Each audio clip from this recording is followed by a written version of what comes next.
नमस्कार मित्रांनो, मी अमोल कुमार दुतंडे, हाता अकोला.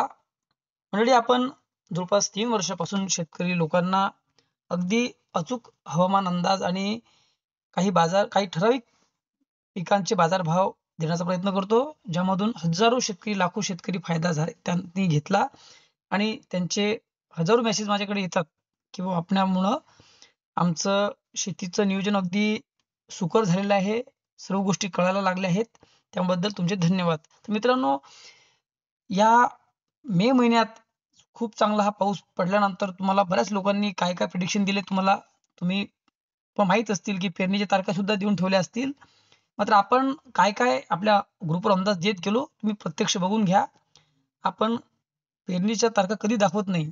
जे मान्सूनमध्ये घडणार, जे येणाऱ्या मान्सूनविषयी अपडेट असतील, जे अभ्यासातून समोर येईल तेच दाखवण्याचं काम करतो. आगाऊ अंदाज आपण कधीच देऊन ठेवत नाही, ज्यामुळे शेतकऱ्यांचं नुकसान होईल असं आपण कमिटमेंट करत नाही. तर हे बघून घ्या तुम्ही. हा आपला 11 मेचा अंदाज आहे. इकडे बघू शकता आपण.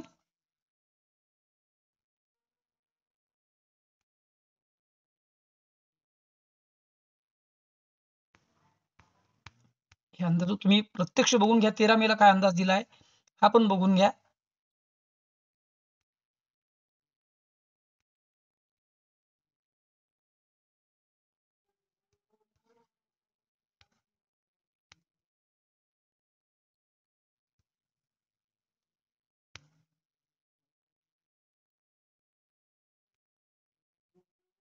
त्यानंतर मान्सून जेव्हा अंदमान पोहोचला तेव्हा सुद्धा अंदाज दिला होता.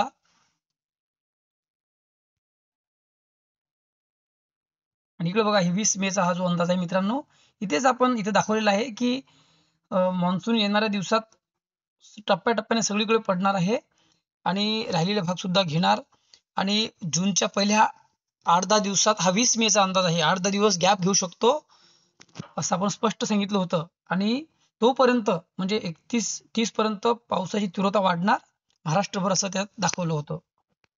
त्यानंतर तुरीबद्दल आपण इकडे हे दाखवलं होतं की ज्या लोकांनी आपल्या अंदाजावर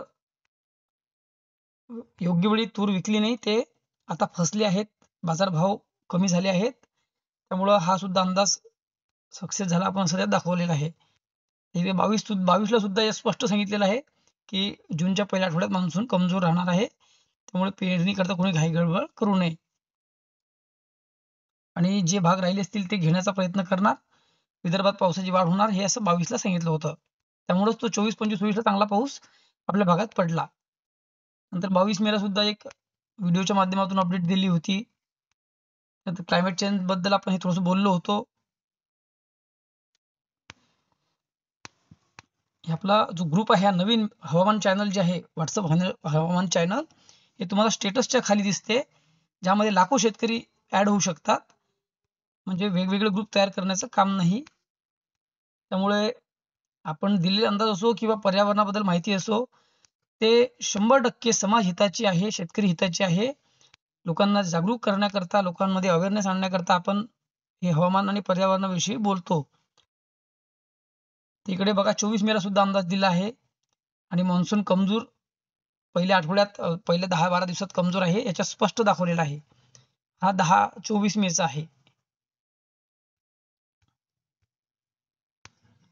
परत 25 मेला सुद्धा अपडेट दिली आहे. त्याच्यामध्ये सुद्धा स्पष्ट केलं होतं. आणि बऱ्याच लोकांनी तुम्हाला जूनच्या 8-10 दिवसात, 12 दिवसात तुम्हाला खूप आधी तारखा देऊन ठेवल्यात पेरणीच्या, ज्या माझ्या हिशोबाने त्या बरोबर नाहीत आणि असं बोलणं खूप आधी हे बरोबर नाही आहे. पेरणीच्या तारखा कोणीही देऊन ठेवू नये. त्यामुळं खूप मोठं नुकसान शेतकऱ्यांचं होऊ शकते. जे अभ्यास आहे, जो योग्य आहे तेच अंदाज द्यावेत, एवढंच त्या अभ्यासकांना माझं म्हणणं आहे. ही 25 मेचं अपडेट आहे आणि अशा प्रकारे मी आतापर्यंत सर्व अपडेट दिले आहेत.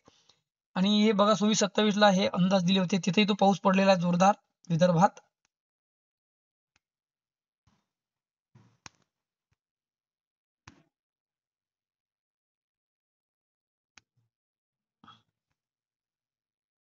इकडे सुद्धा अंदाज दिलेला आहे. परत आणि इकडे हे मान्सून बद्दल बोललो आहे. ही सुद्धा एक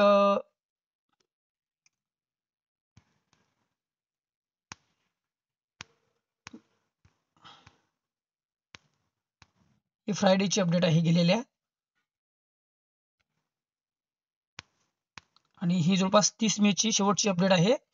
म्हणजे मान्सून ब्रेक किंवा कशा प्रकारचा मान्सून ह्या दरम्यान राहू शकते याच्या विषयी सविस्तर माहिती दिली, आणि चांगला मान्सून कधी येणार ह्याविषयी बोललो आहे. जे आतापर्यंत दिलेले अंदाज तुम्हीच कम्पेअर करून बघा इतर हवामान अभ्यासकांसोबत, आणि माझे अंदाज मी कमी दिले असतील पण योग्य दिले, योग्य मार्गदर्शन केलं की नाही हे आपणच ठरवावं. जय हिंद, जय महाराष्ट्र, जय शिवराय मित्रांनो.